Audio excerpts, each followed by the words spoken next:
So in this video, we're going to discuss questioning strategies for environmental education. One of the challenges I think, or perhaps a thought you might be having as we've discussed so many sort of ideas and frameworks around having students build an understanding for themselves, students exploring those sorts of things, is that it could be easy to start to think, well, okay, well, what is my role as the teacher, right? And especially if students really need to build an understanding for themselves, what am I here to do? Or sometimes critics of this sort of approach can kind of portray it as just free range, letting students just explore open-ended and without direction, right? And so really what we are trying to do and where our role as educators comes in a lot is that we are facilitating a lot of the sense making, right? If we remember back, we discussed that students' perceptions are essential, right? Their perceptions of their experience, right? The perception of autonomy is one of those. And so it does not have to be free range and unstructured, where students have made all the choices for themselves, but it's really great when they feel like that's the case. One of my prouder moments or elements of teaching in the outdoors was when I had a group of students on field courses that, especially when we would do things like in the mountains that were week-long trips, we would sit down in the evening and I would sit with the guidebook and the map and lay out a few options for the students. Here's the elements, characteristics of this hike, we could go here. Here's the characteristics of this one. Here's the drawbacks or concerns were, and I would lay it out and we would discuss and the students would decide, yes, this is what we want to do. What I never told them is that almost in all cases, what they chose is what 6 months before I had presented as a proposed schedule to a school board, right? They perceived they had made the choice themselves and that it was open-ended. I had set those components up, set up those characteristics, been really thoughtful about what it is I think they're going to choose, right? And so they went where I wanted them to go, but they had the perception of autonomy, right? And so questioning strategies are how we get students to look for particular things, to think about particular things, and we're helping facilitate that sense making. The other kind of criticism or question that might come up is, wow, this seems a lot less efficient than me just telling them. And that is absolutely true. It takes a lot more time to really do these questioning strategies, which might feel a lot less direct, but the depth of understanding is something that's much richer when we go through having students build this for themselves, right? Put together their own understanding.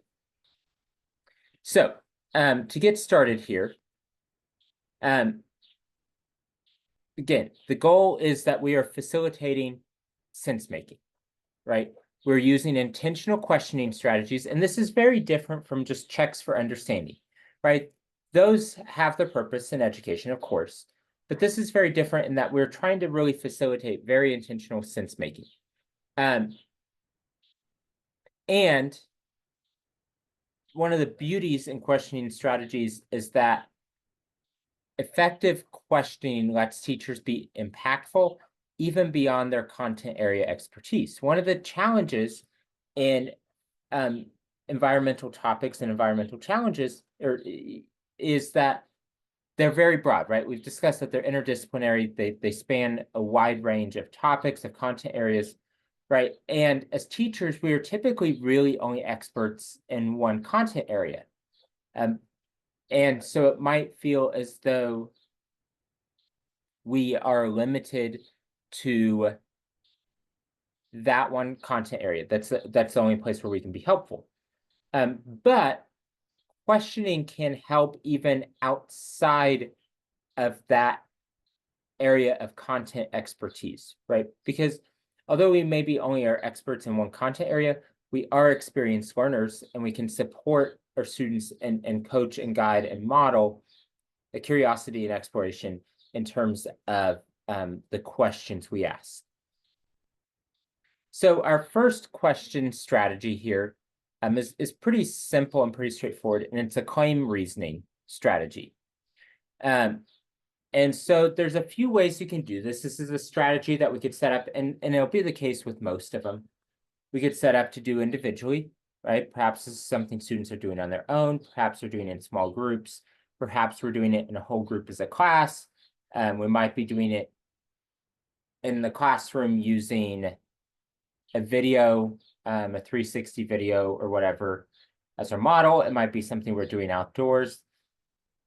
Essentially, all we're doing is that we are making a table, whether students are doing it individually on paper or we're doing it on the board as a class.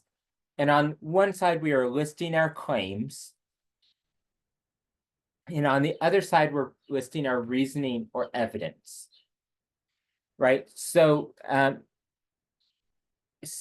what can be challenging with this is that sometimes students, and even as adults, we feel as though there are claims which do not need evidence, right? Or we assume the evidence.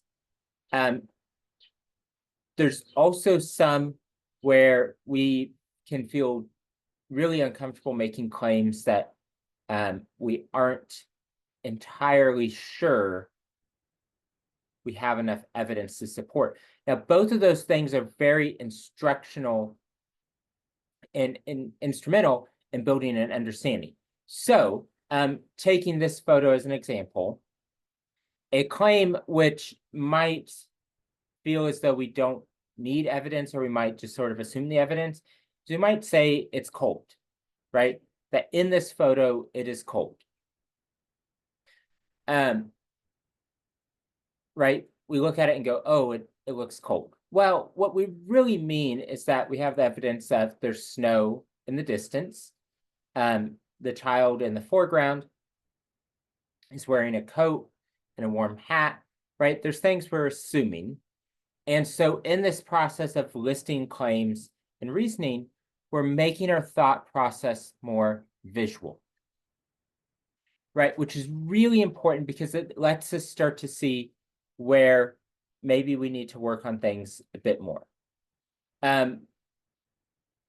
We might also make a claim from this photo, such as this was taken in a forest. And we'd say, oh, the evidence is that there's trees. Now, that claim and reasoning, again, this is very simple, right? We're not making like big scientific sounding statements, right? Saying things such as it's a forest, my evidence is that it's trees.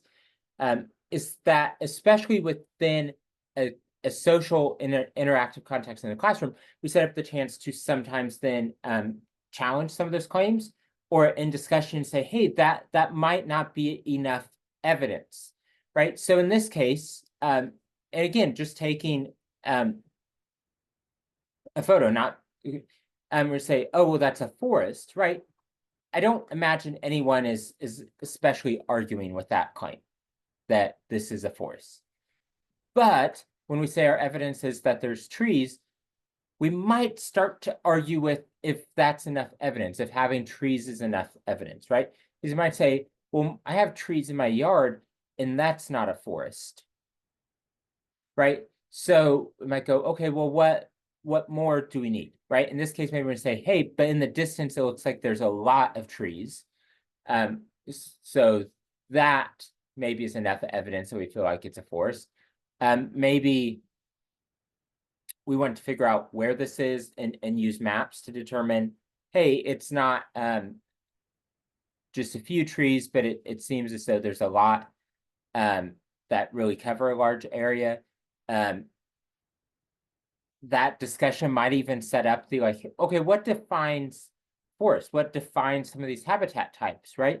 Because that can be really helpful, especially if we were doing a challenge either around restoration of native plants, whether that's reforestation or, as someone that lives on the prairie, restoration of native grasses, things like that, right? This is a strategy that maybe the skill we're really trying to teach here that we're not being super explicit about, but we're being very intentional about, is that evidence is important within supporting claims, especially for environmental topics, right? Intentional teaching here is that we could very much be setting up an experience of, oh, wow, evidence is important. And we really need to be careful about thinking about evidence, which is not the same thing as being explicit, right? As a teacher, you can stand up and say, evidence is important. It can be complicated. We need to make sure we have evidence for claims we make. But within the context of this questioning strategy, we can set up that within those discussions,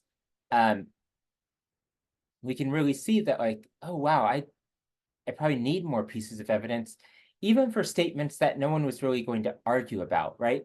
We say, I think this is a forest and no one's arguing. But then as we look at the evidence, we go, I don't know that just the presence of trees is enough. I need to really make sure I understand sort of the definitions of different habitat types. I probably need to gather more evidence or information about this place, right? That's shown a level of complexity to evidence that wouldn't be there just in a direct instruction. A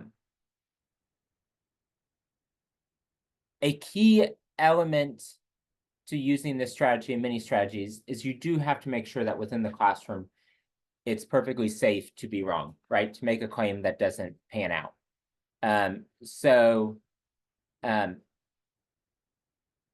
If a student says, this must have been taken in the winter. Right, it wasn't. This photo is actually from May, late May. So spring, but right, maybe they say it's taken from winter. And as we dig through the discussion, it turns out that's not really factually true, right? Because they may say, well, it must be from winter because there's snow.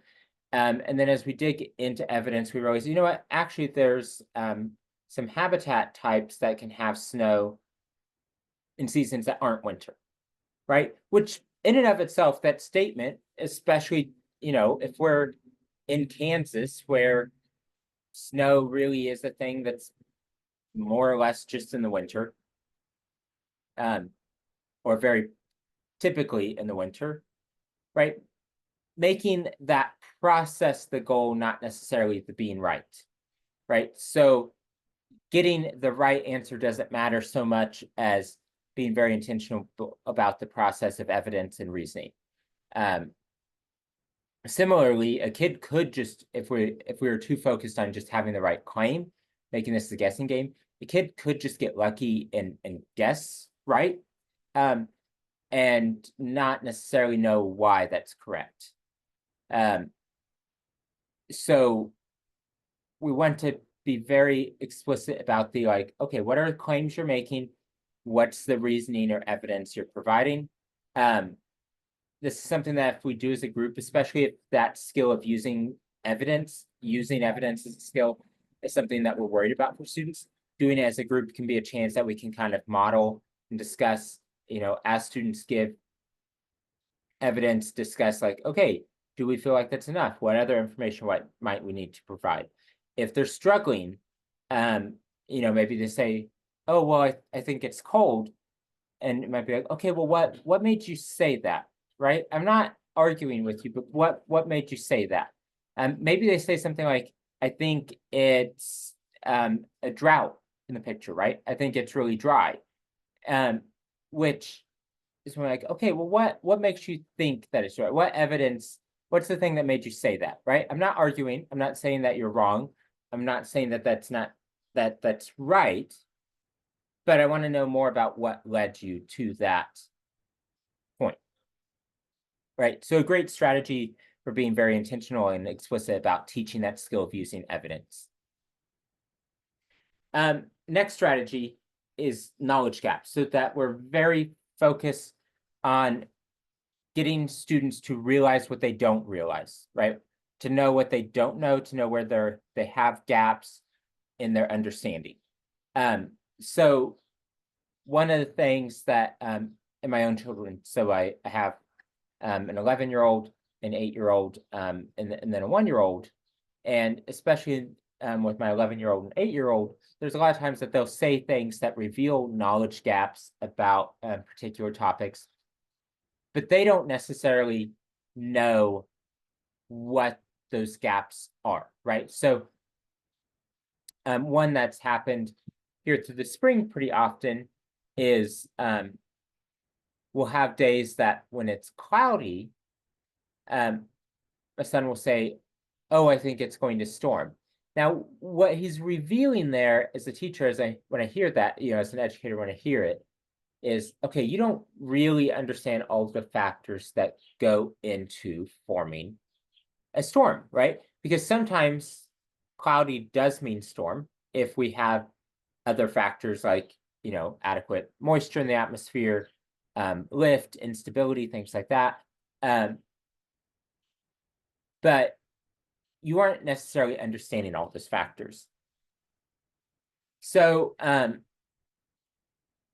one of the things with this strategy is also a lot of times in schools, we really incentivize students not revealing what they don't know. And in exploring environmental topics, being honest about what you don't know and then pursuing a better understanding of that is absolutely key. So making kids feel safe to be like, you know what I don't understand is. Now, because that admitting what we don't know isn't something we necessarily incentivize, it can be a pretty frustrating experience for students. So, are a few ways we could approach it, a couple of things of what it could look like. But it might be an extension even on that claim and reasoning, or even after the claim on reasoning. And so it could be as simple as the prompt of saying, okay, what I still don't understand is blank.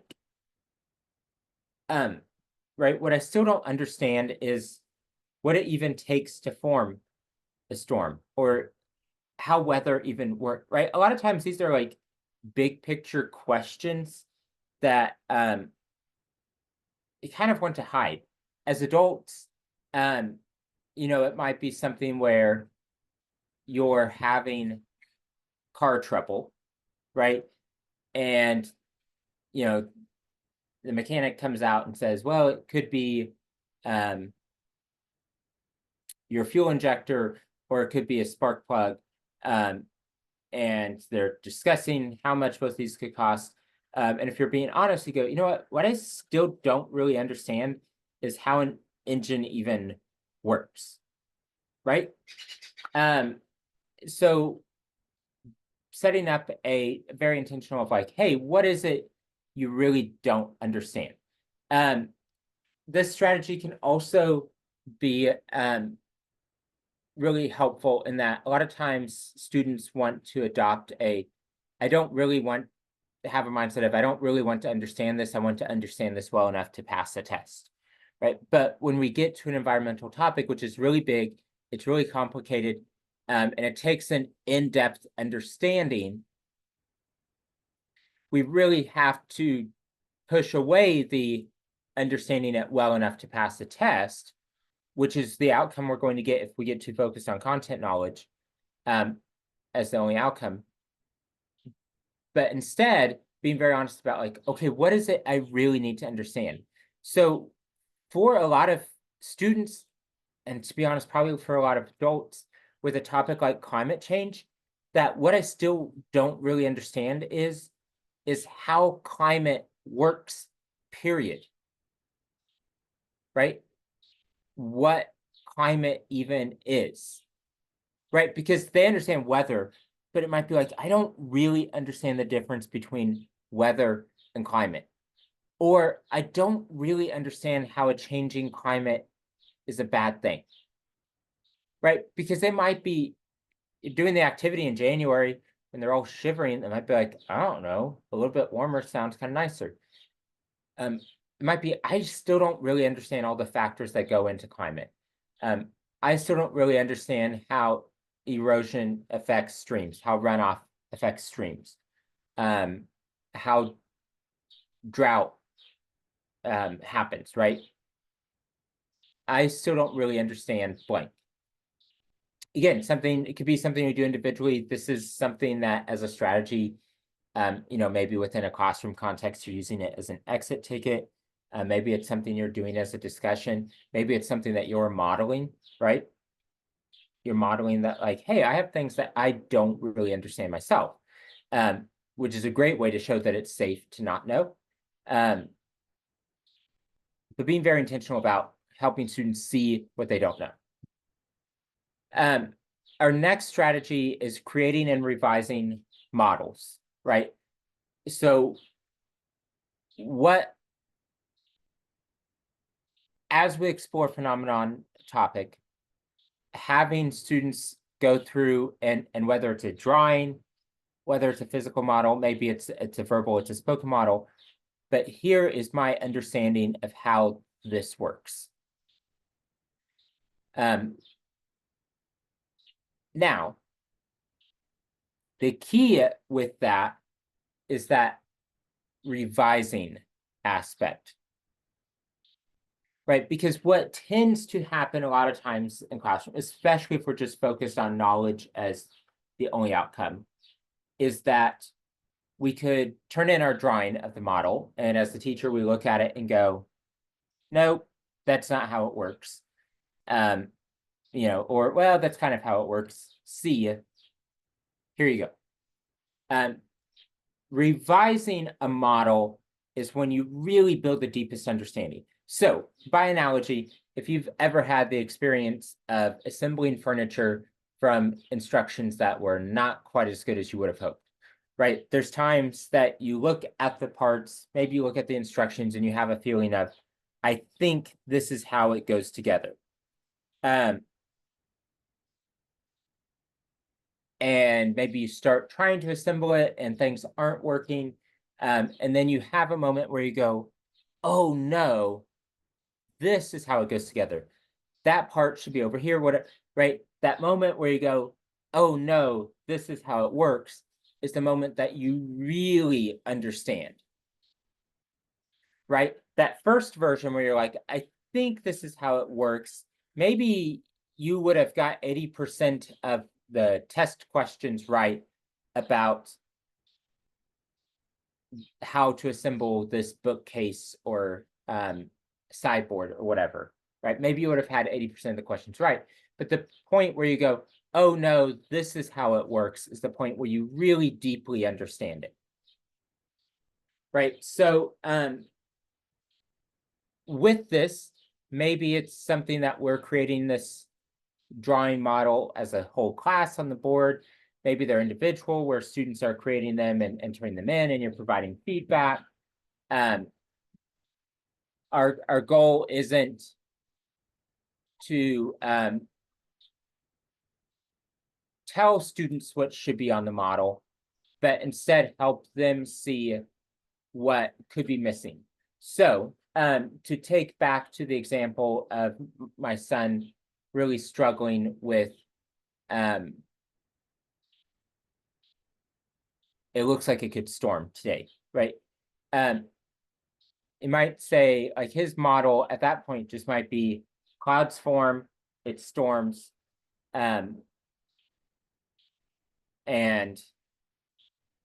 end of model, right? Maybe it's just clouds form and it storms. That's the only steps, right? And so it might be like, okay, are there days that are cloudy but not stormy? And like, well, yeah.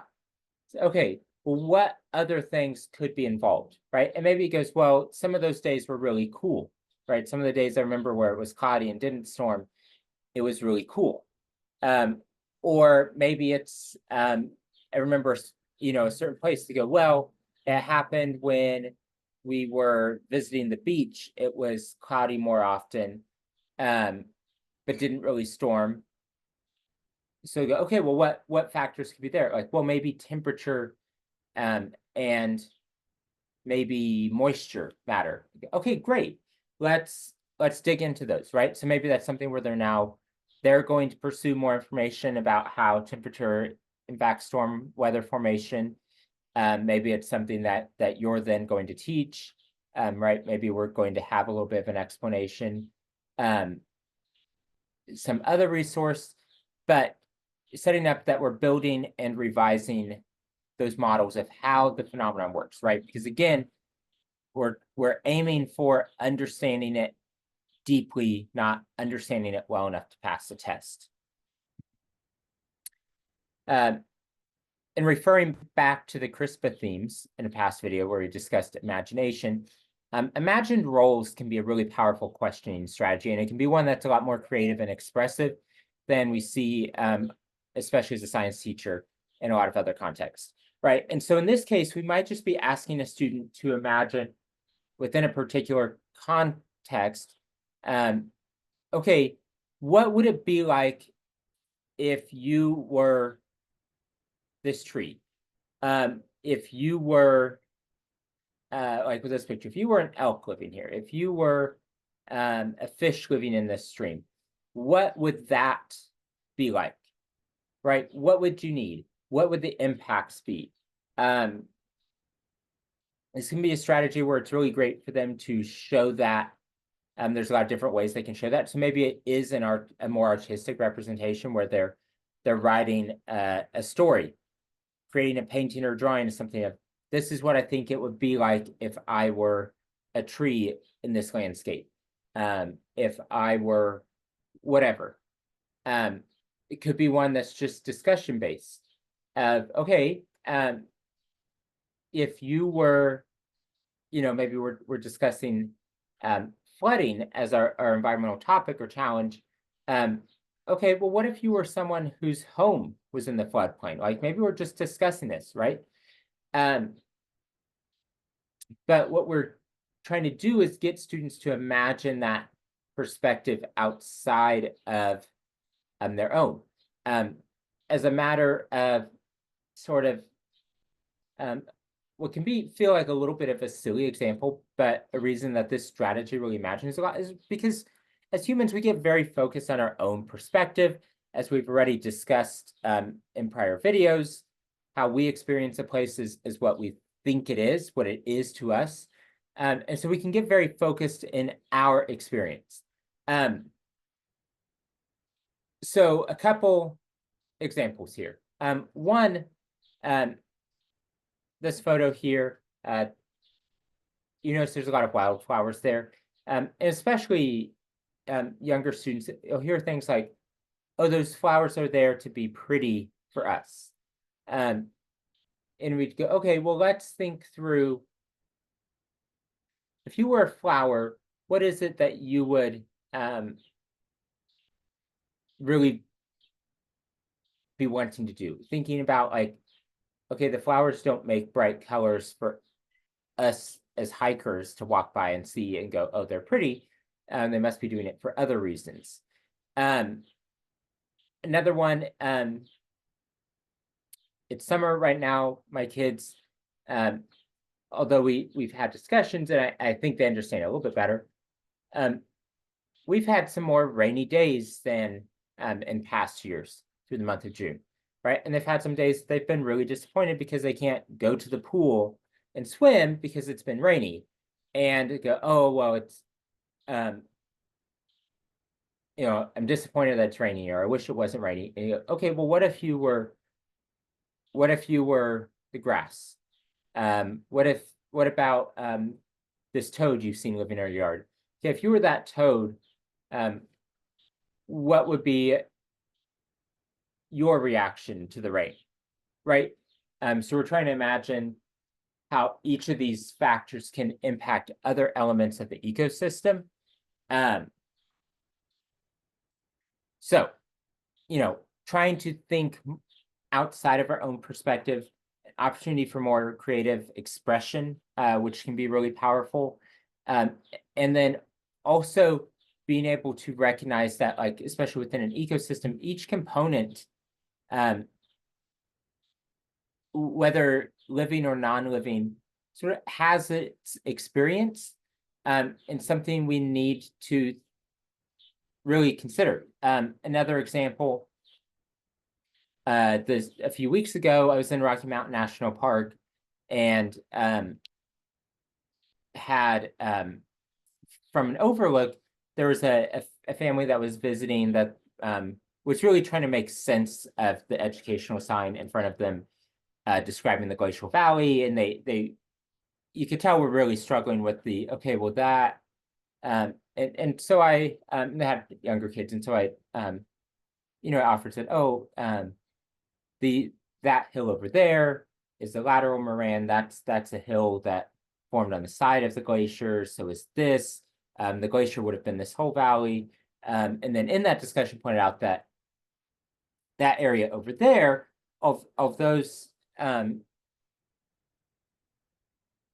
apparently dead tree trunks are left over from the 2020 fire, right? And the reaction is, oh, that's so sad. Well, as someone viewing a landscape, expecting to see like bright green trees and seeing charred trunks, that is kind of disappointing. This role allows you to think, okay, well, who within an ecosystem might benefit from the fire?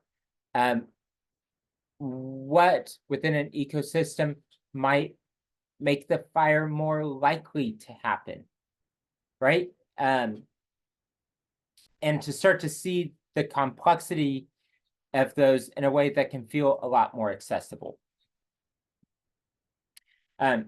Again, there's a lot more strategies that can be used. There's some you can create on your own, but that opportunity to ask questions that are really meaningful in trying to lead students toward building and understanding is ultimately your role in environmental education, right? I like to think of it, there's the old phrase of don't teach them what to think, teach them how to think. In environmental education, I think of it more of don't tell them where to look, tell them how to look, right? How to interact, how to ask questions, to be a coach in that. For a lot of students, again, going back to a lot of them don't have experiences in nature.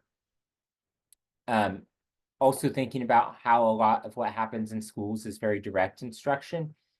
To take a student who's used to very direct questions about a reading passage and then ask them to observe and think critically about something from nature, that's such a very different skill set.